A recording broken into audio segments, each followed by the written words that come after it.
I'm Jani, a final year law student, intern at FDR, Foundation for Democratic Reforms. I have with me Dr. JP sir. Sir, welcome sir. Thank you, Jenny. Sir, as we all know, there are endless discussions going on with reservations in public sector.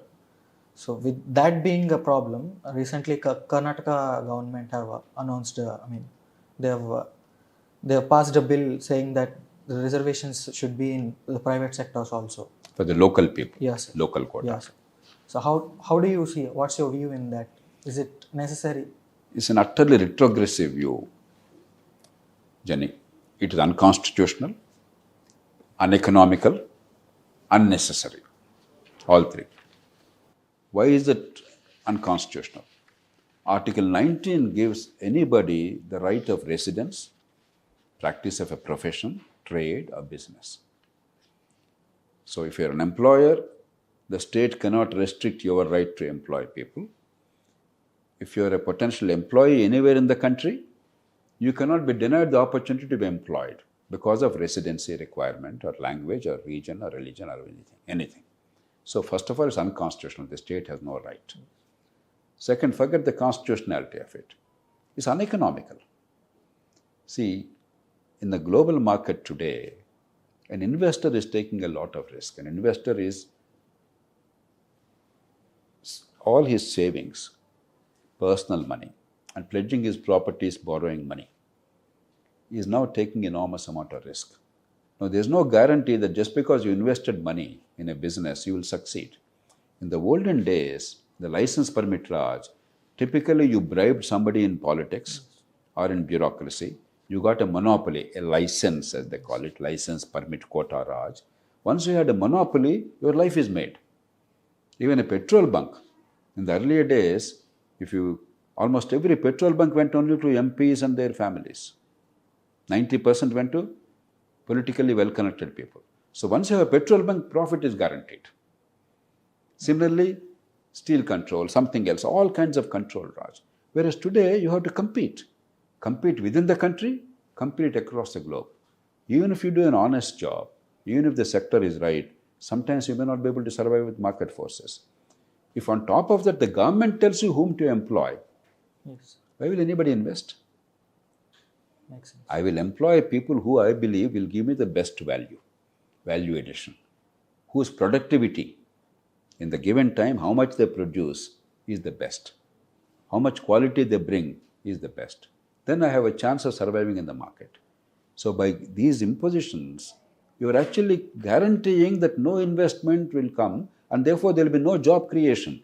So it is not fighting about 100 jobs of which you get 10 or 20 or 50. It is about getting 0 jobs and you're fighting for a share of 0. Yeah. You're actually killing investment in industry. It's also an uneconomical thing because every state in the country is not the same. Karnataka, Tamil Nadu, Kerala, Andhra Pradesh, Telangana are states where population has become stable more or less. That's why in these states, and Maharashtra included, you see many people from other states coming and working. Why are they working? Because there's no local labor available or they're not willing to do those jobs. Even the low-end jobs sometimes, any job. Now, when there is not enough of workforce, you must allow free movement of labor across the country. Otherwise, the shortage of labor becomes the limiting factor. Economic growth stops. There are certain factors of production, as I call. What are they? Land, labor, capital, entrepreneurship. Now, by imposing restrictions, you're killing entrepreneurship. Entrepreneurs will not come. If entrepreneurs don't come, capital will not come. Yes. And if labor, you impose restrictions, then industry will not come. You're killing industry. And wherever you have excessive regulation of labor market, what happens all over the world you see, in India also you see, employment generation is destroyed. In a country like India where every month about 11 lakh new youngsters are joining into the workforce, about 1 crore 30 lakhs per year. In the history of the world, no country created so many jobs every year. It's a phenomenal challenge. Even China, did not create so many jobs. China created the largest number of jobs in human history. So we have to face this challenge. Now, instead of facing this challenge, if you ensure that there is no further investment and job creation, you're actually killing the golden goose. There's another problem.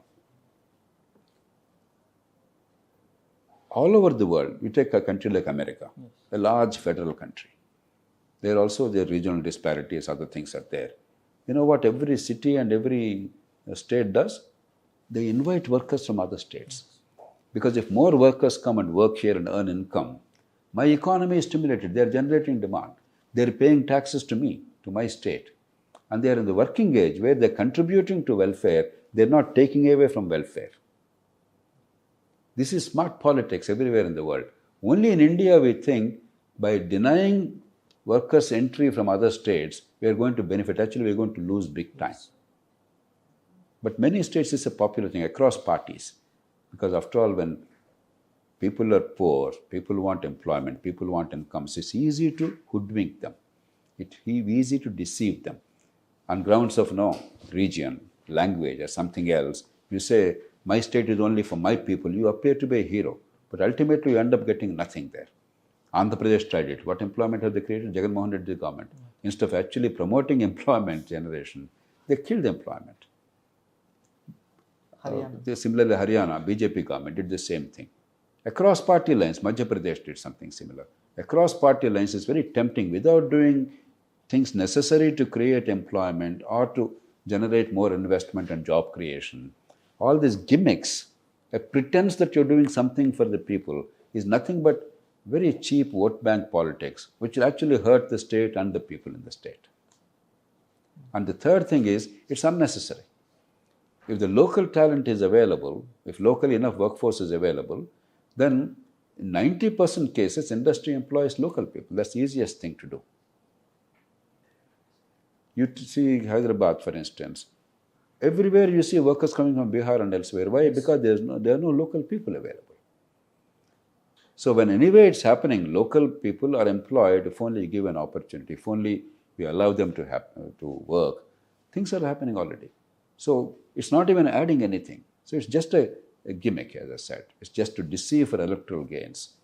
There is absolutely no reason. It's totally counterproductive. It will hurt the economy, it will hurt the country. So there is always a demand for government jobs. Also, the jobs are very, very limited. Say, I think 3%, I think. So, where can we see the growth in underprivileged when there are, obviously there are limited jobs, but people are running behind these jobs? See, first of all, government jobs can never be answer to unemployment problem anywhere in the world.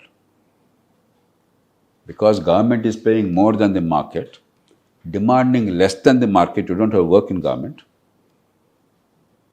And there is a lot of abnormal power to abuse that power, and there is also a chance of corruption. And because of the colonial hangover, there is a fascination for government jobs. So let's leave the government jobs aside.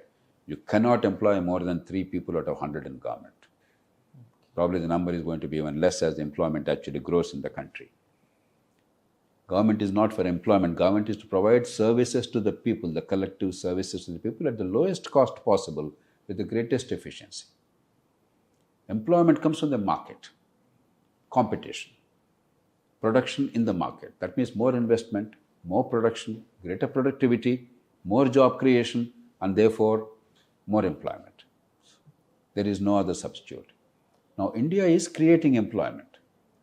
For instance, the RBI data recently released shows that during Vajpayee government, those 6 years from 98 to 2004, 4.7 crore new jobs are created.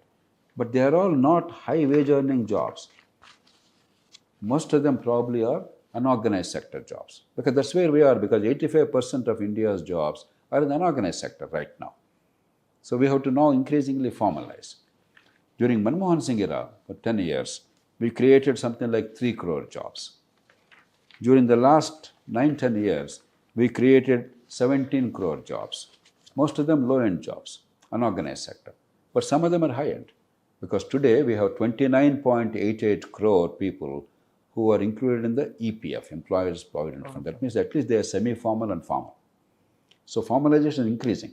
But India has a humongous challenge because India has the highest ratio of unorganized workers in the world, about 80 plus, maybe 85, maybe 88. So we have to semi-formalize, then formalize, and we have to find adequate employment outside agriculture because about 40% of all the workforce is in agriculture. Yes. And agriculture doesn't require that many people. Agriculture does not support high income for that many people. But unless non-agriculture incomes, small town development, agro industries, integration of rural with urban areas, all these things are done in policy with aggressive efforts and a lot of resource allocation, you cannot create good paying jobs in non-agricultural sector. So unless we handle that problem, pretending that a few people getting government jobs is not a solution. As I keep saying, if there are 100 jobs in government, 1 lakh people are applying. Only the coaching institutes are benefiting because each of them pays 25, 30, 40,000 rupees for coaching in the hope that they'll get a job. And government pretends as if everybody gets a job by expanding the number of job seekers. How? By saying, all right, 35 years, 40 years age limit, 45 years age limit. Absurd things they do. Each one of them under that age, they feel that they are a potential employee. But no matter how many people apply, only 100 jobs are going to be filled. What happens to the balance 99,900 people? Those jobs are created in the market. How does the market create jobs? By investment, by entrepreneurship, by skills. And by killing investment and entrepreneurship, by not providing skills, if the government really wants to create employment, give skills, quality skills, usable skills to people. That's what I did in Vizag long ago when steel plant was being built. The displaced families wanted employment. There were agitations. So I got the steel plant and displaced families sit, and I made the steel plant commit. What are the skills you require? How many people will you recruit? Then I worked with the government and spent several weeks here in Hyderabad persuading those in government and finally getting the clearances required to create new capacity for training in ITIs for these trades. I trained them all in 1 year. 8,000 people, all 8,000 people whom I trained got jobs in steel plant. I did not say, if you don't employ them, I'll put you in jail. No, it doesn't work. You have to provide the skills. So let the governments focus on providing the skills and encouraging more investment. More jobs will be created. Regulating labor market destroys the labor market and it kills the job creation. Wherever labor market is tightly regulated, you tell them you employ this fellow, you do this, this must be the wage, this must happen. Ultimately, job creation dies. In a country where so many people are seeking employment, what is actually happening? We are getting capital intensive industry. Because industry is increasingly of the view that appointing or giving jobs to many people is a nuisance. They are treated as sinners, the entrepreneurs. Whereas a job giver, job creator is like a god. Instead of treating them with respect and giving them opportunity, we are treating them as sinners. So people don't want to even create jobs. As far as practicable, they want to go for mechanization, automation, in a country where plenty of employees are there, plenty of workers are there. So these regulations seems to do well. Actually, what it does is destroy job creation, destroy the economy. A bad idea in every respect. So speaking about job creation, say if I wanted to start a company, and so let's say one of the major highlights in the bill introduced by Karnataka government is 75% of non-management jobs should be for their local people. So as I said, I wanted to start a new company. So with all the new technologies, but the local people does not have any skills or some other. So the challenge is, in case, I don't think in Karnataka's case that is true, but in case the local people don't have skills, you provide the skills. That's what the government should be doing. You provide incentives to the employer based on employment. You promote employment generating industry, garment industry, leather industry, electronics goods industry, many others where the skills required are not very great, but large number of employment can be created. You promote that. Supposing you say, if you create 1,000 more jobs, if you employ them, I'm prepared to give you 3 months of wages as subsidy. So do things of that kind. Don't say, if you don't do it, I'll kill you or something.